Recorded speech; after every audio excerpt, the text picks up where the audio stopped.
final press conference. We have a spectacular pay-per-view event planned for you this Saturday, April 20th, from right here at Madison Square Garden. Our main event for the WBO Welterweight Championship of the World features the champ, Terence Crawford, taking on Amir Khan. The show this Saturday is available live on pay-per-view. It's presented by Top Rank and distributed by Top Rank and ESPN Pay-Per-View. It is the inaugural pay-per-view for ESPN, so we're really excited about that and the quality of fights we have for you on Saturday on that pay-per-view. The entire fight card is presented by Top Rank in association with Matchroom Boxing and Khan Promotions and sponsored by Geico. There are still select tickets available for the pay-per-view. If you're in the New York City area and you'd like to join us, you can purchase tickets at Ticketmaster, pay by phone or online at Ticketmaster.com, also MSG.com. Tickets priced starting at $56, including facility fees.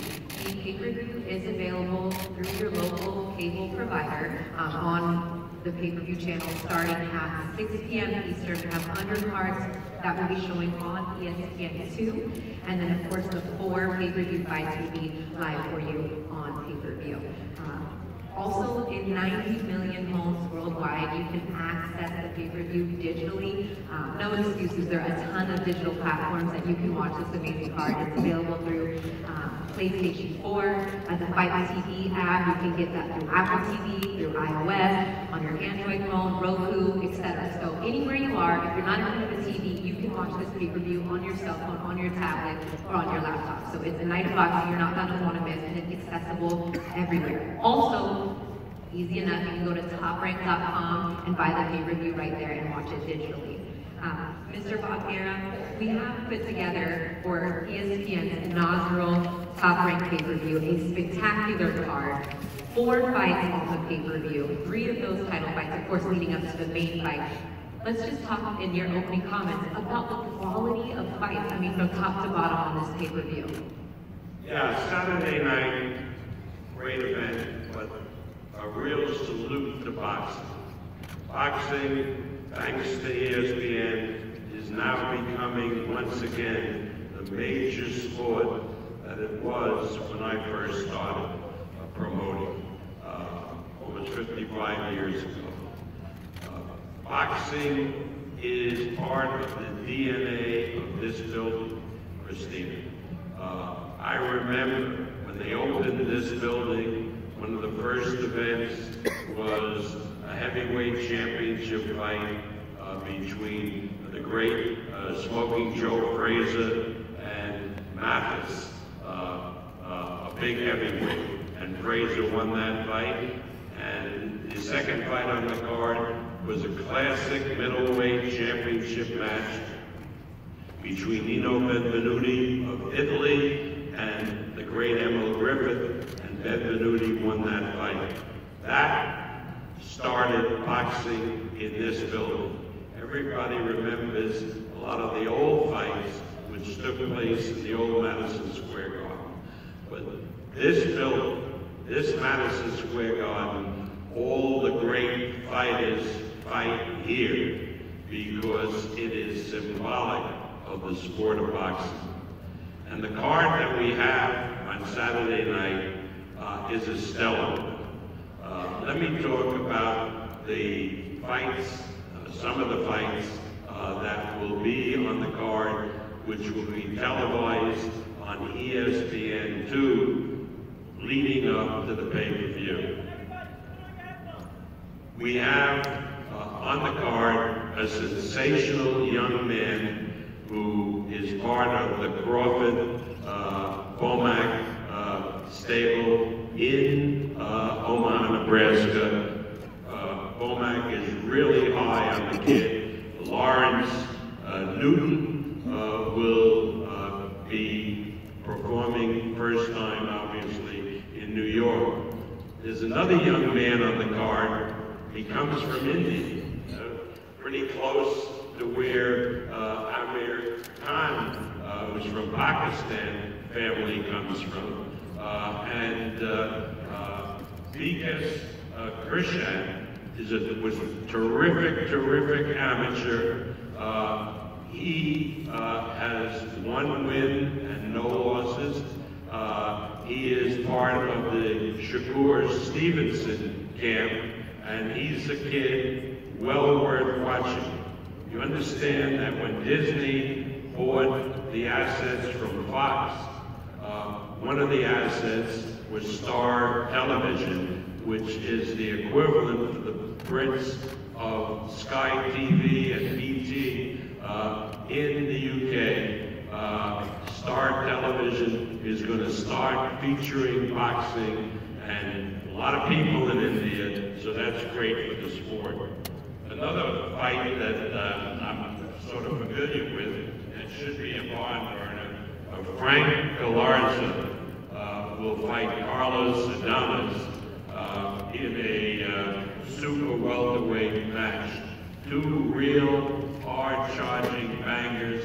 This should be a terrific, terrific fight. And as we go on today, we'll get into the pay-per-view on the card, and Christina will tell me when and if I can talk about it. Yes, and as Bob mentioned, also the fighters on the undercard, obviously not up here on the dais today, but the other 3 pay-per-view fighters will be available for media after today's press conference, and also tomorrow we have roundtables set up for all the media with those fighters, and get your one-on-one interviews with them tomorrow at the hotel as well.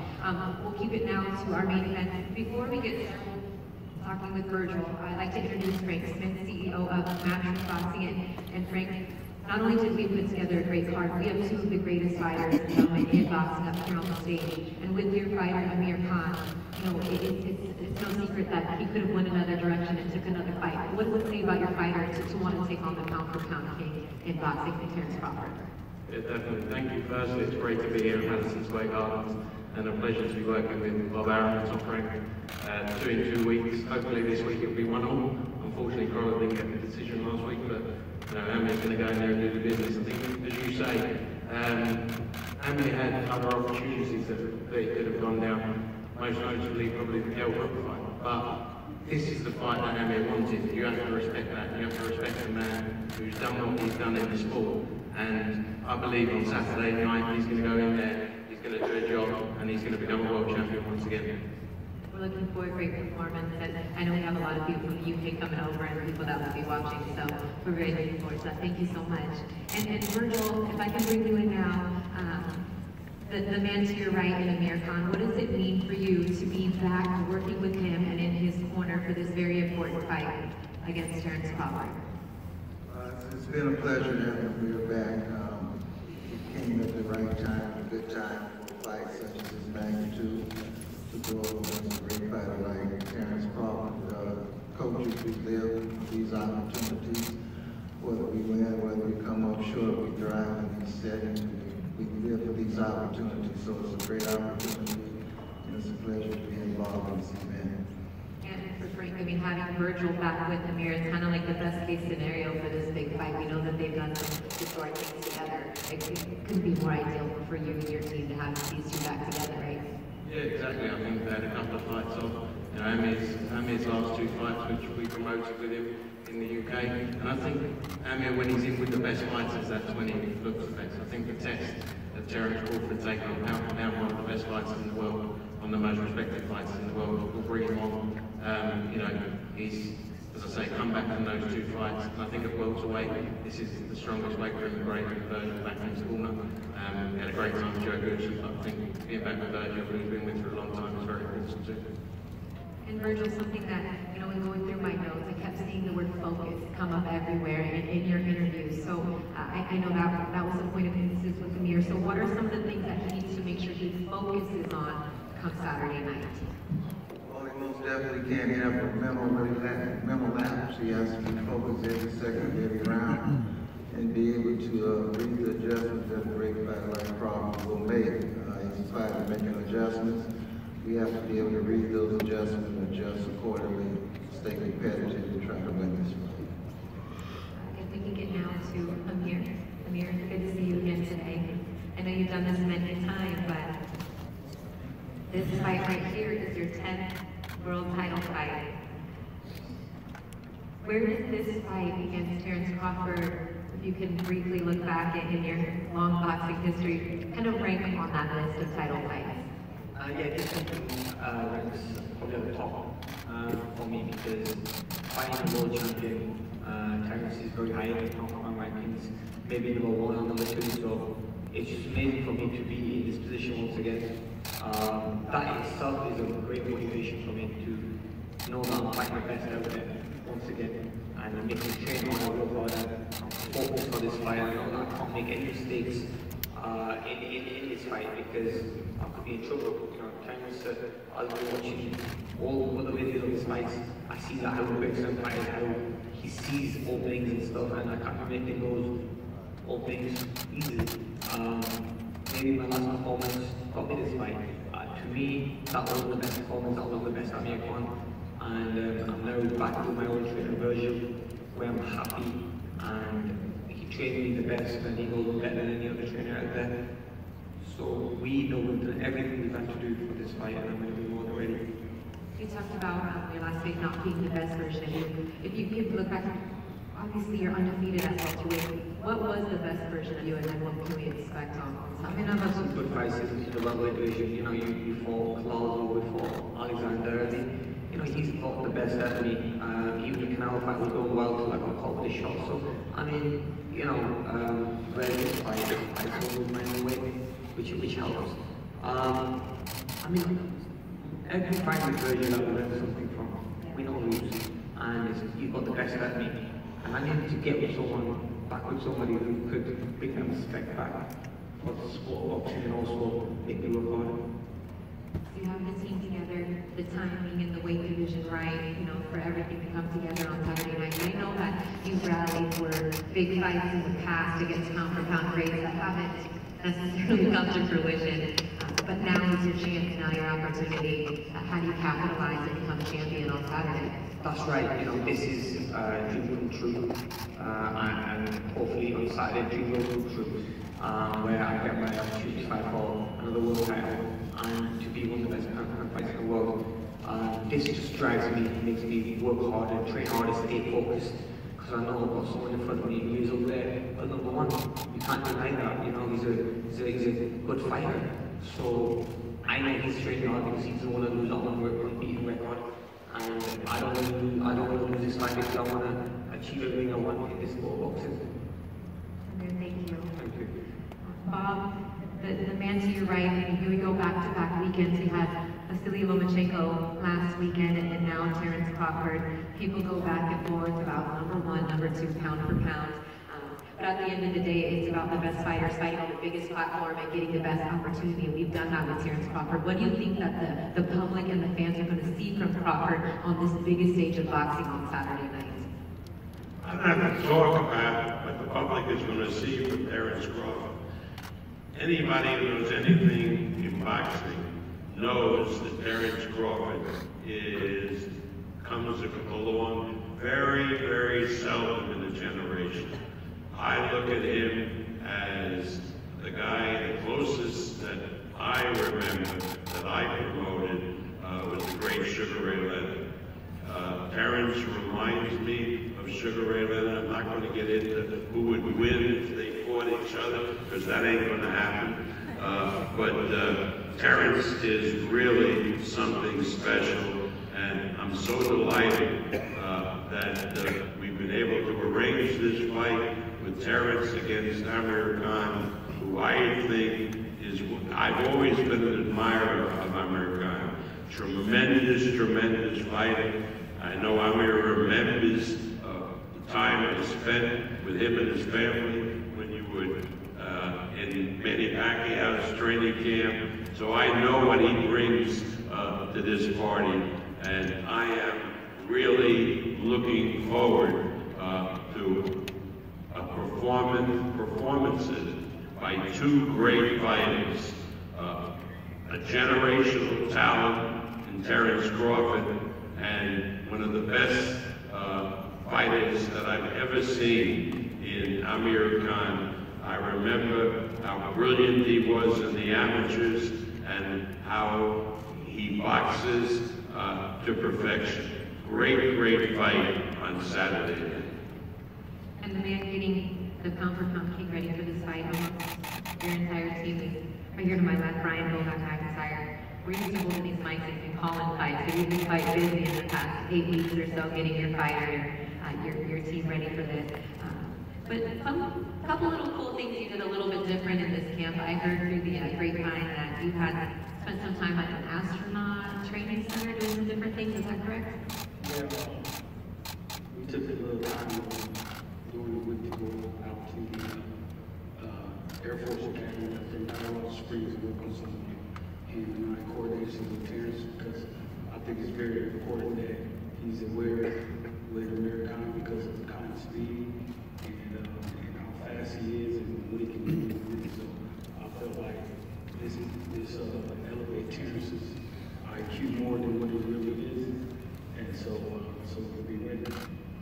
You are not only a trainer and manager and a commentator now, but you're a student of the game, always studying, always learning. When you look at Amir Khan's career and what he brings to the table, what are some of the things that you feel like were points of emphasis that you work on with Terence specifically for Amir in this game? Well, I'll keep that quiet for right now because of the fact that until we step in the ring, Terence is still Lastly, you always kind of look across from you, not only at the opponent, but the trainer, and you have a legendary trainer here in Virgil Hunter that you're going to be across the ring from. What does that mean to you? You know, we talked about this before, just about not only going against the fighter, but the mental aspect of going against another top trainer in the game. It's an honor to be across the ring from Virgil Hunter. And I will tell Virgil and everybody in the world, you know, I'll listen to him as, you know, he's with Andre Ward or any other fighters that he was with. As I just say, the student of the game, you go back and try to listen to the trainers and see what they tell them in the corner, and try to see if the fighters can go out there and do it, and also listen to him while he was with Amir Khan and the fights that he had, and we performed very, very well. So, you know, I kept that in mind, and I also kept in mind that I'm glad Amir went back with Virgil Hunter, because I don't want him to have no excuses when Terence started touching. Understood. Now, Terence, how you doing? Good. You two, I asked Amir, you two are a fighter that fights for your legacy, and you have had some big names on your resume, but where does this fight, and more importantly, a win in this fight, what does that mean for your legacy, or is it just another fight to you? I don't believe no fight that I fight is just another fight for me. I believe all the fights that I fight from here on out is from my legacy. That's why I make the biggest fights out there. Amir Khan name came up because he was the named best welterweight in the division. I could have easily took Galazzo, like he said he could have took another fight with Kell Brook. I could have took Galazzo, but that wasn't the job that I really wanted to take. So Amir Khan is a great fighter. I can't take nothing away from him. He's done a lot in the sport of boxing. He has a big man. He's undefeated at the welterweight division. So why not take another step up? And it seems like no matter who you fight and who you beat, obviously being undefeated, everybody always has something to say after the fight about maybe they were overrated, or maybe they weren't as good as we thought that they were, or maybe people think Amir has no chance in this fight. Does that bother you that, you know, you don't really get the credit you deserve when the fights are all said and done, despite the hype before the fight? Sometimes it bothers me, but that just shows how dominant I am. You know, when you got undefeated gold medalists, you got undefeated world champions that before the fight, a lot of writers and fans think that they're going to steamroll me, or they're too big for me, or this is going to be the toughest fight of my career. And after the fight, they say, oh, he wasn't that good, he was a stand-up fighter, or he was slow, or we knew he was going to do this, we just had to hype up the fight. So now they're discredited. But when you look at the fighters that I didn't fight, that I've done fall, like most of them never the same after they fall. You win the fight on Saturday. What do you want the story to be? What do you think that the headline should be? I don't know, I don't write the stories. I don't write the stories. You know, I just want people to respect me for my talent, the skills that I have, the willingness to go in there and fight any and everybody that's available. And I know that Amir Khan is the task at hand. When I speak to the fighters that are at the top of the game, every fight that they want is to be a meaningful fight. And this very much so is. There's another guy that really wants to unify a title with you, and I know that that's very important to you. Do you think that after this fight, if you win, you can kind of put that pressure on the man to your left and try to make that big fight happen? Man, listen, I can put pressure, I can put a gun to their head, but that still ain't gonna make the fight happen. They gonna make the fight happen when they want it to happen. I didn't put pressure on them for years with the Pacquiao fight, and the Pacquiao fight never happened. So it's not my job to worry about that. I just have to keep fighting the fights that they put in front of me, feed my family.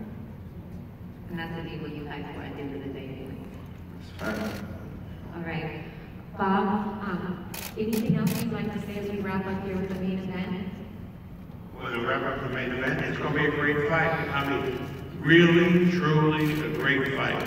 You know, as an old guy, which I admit I am, I mean, I've promoted a lot of great fights in the welterweight division, and they were so good that I remember them to this day. I mean, I remember Ray Leonard, Roberto Duran, in a rainy outdoor arena, or stadium in Montreal. I remember when Tommy and Ray fought for the first time. Those were classic fights that people remember what happened, how one fighter was up ahead and the other fighter came back. That's part of history in sports, and it's the lore of boxing. I promise you that this fight, Saturday night, between the champion Terence Crawford and the challenger Amir will be one of those fights. And people, years from now, long after I'm gone, will remember this fight as a classic fight, and they'll relive it and tell it what happened to their children and grandchildren. Well said, Bob. So with that being said, make sure you join us from Madison Square Garden this Saturday, April 20th, and live on pay-per-view. The first undercard bout will start at 6 p.m. Eastern on ESPN 2, and then switch it over to your pay-per-view provider channel to watch the 4 main fights. The opening bout on our pay-per-view undercard features a fight. Not undercard, supporting, excuse me, yes, the opening fight. Yes, on the supporting side. You're going to have a chance to see Felix Verdejo return to the Garden against Ryan Vasquez, in what should be a really great fight. Then you're going to see in a special feature Shakur Stevenson taking on Christopher Pitufo Diaz, and then in our co-feature you're going to see Edith Tatley taking on rising young sensation in Teofimo Lopez. So 3 competitive, awesome fights, some great contenders looking for title shots, major title shots on that undercard opening up at 6 p.m. on ESPN. Lawrence DT, can you stand up, please? That's my son. Stand up, my son. DT. I want all you writers to remember this kid right here. This is the next Terence Crawford. Trust me. Trust me. Spoken like a manager, game manager. All right, everybody. All right, we'll see you. Christina, when do we talk about supporting fights on pay-per-view? You can talk about it right now. All right, I'm going to talk about it because let me tell you something. You're going to see 3 tremendous fights, really competitive fights. In the first fight, Felix Verdejo, who was started out like a meteor, had a little problem on the way. Now, back in form, will be fighting former champion Ryan Vasquez in a terrific lightweight fight. Now, let me tell you something about Felix. Coming out of the Olympics, his Olympiad, I think it was in London, I signed a fighter named Vasily Lomachenko, who had won 2 Olympic gold medals. And I found out that Vasily, in the amateurs, had fought 3 young fighters that we had just signed the promotional contract. Jose Ramirez, Oscar Valdez, both of whom are champions now, and Felix Verdun. And I said, Vasily, give me your assessment of the 3 fighters. And he said, Oscar Valdez, very good, but he has these weaknesses, which I won't go into. Jose Ramirez, very good, had these weaknesses. He says, Felix Verdun, I had 397 amateur fights, and he was my toughest fighter. Now, I think that's a pretty good recommendation. You'll see Felix making his comeback in Madison Square Garden against the former champion, Brian Vasquez. And then we have a guy who can't wait to fight for a world title. He's the shining light in American boxing coming out of the Olympics. He's really fighting a guy now trained by Freddie Roach, a former champion, in Christopher Diaz of Puerto Rico. A hell of a step up. My matchmakers told me maybe a step too far. Shakur says, what the hell do you know about boxing, right? That he's ready to fight him. I mean, Shakur, I love how confident he is and how he feels that his career is only going upward. I know Terence trained with him, right? That's my son. That's your guy, yeah. Yeah, right. They play fast. Great fight. And then finally, now I looked here and I couldn't believe it. This fighter from Finland, Edis Tatley, has fought the top fighters around the world. This is his first fight in New York. But Edwin Tatley is probably the best, or one of the best lightweights that Europe international boxing can offer. And I looked down and I said, look, 12 rounds. This guy, Teofimo Lopez, never gone past 6. What the hell are you doing fighting a 12-round fight for? More money. All right, that's an answer. Anyway, I don't have to talk about Teofimo. Teofimo talks enough about himself. But he's able to back it up. That should be a terrific fight. It's going to be a great night of boxing. It's, I think, you know, looking back, having been at the first fight, which I told you about at Madison Square Garden, and Top Rank had a different name before Ali was not allowed to fight, and when he came back, his first fight in New York, thanks to a federal judge, because he was still under conviction for not participating in the draft. The Supreme Court decision came later. Muhammad Ali fought Oscar Bonavena, December 7, 1970, and that officially was the first fight that Top Rank ever promoted, and it was here in this building in Madison Square Garden. It's going to be a great night on Saturday night. Thank you all for coming. All right, we'll see everybody right back here on Friday for the live weigh-in show starting at 4 p.m. Eastern. It will be live on ESPN, so either join us, it's open to the public, look on the Top Rank social media to find out how you can get an exclusive ticket to be here in person to the weigh-in. If not, join us on ESPN. For everybody on the stage today, thank you so much for your time. I'm Christina Montra, and we'll see you on Friday, 4 o'clock. Thank you. Bye-bye.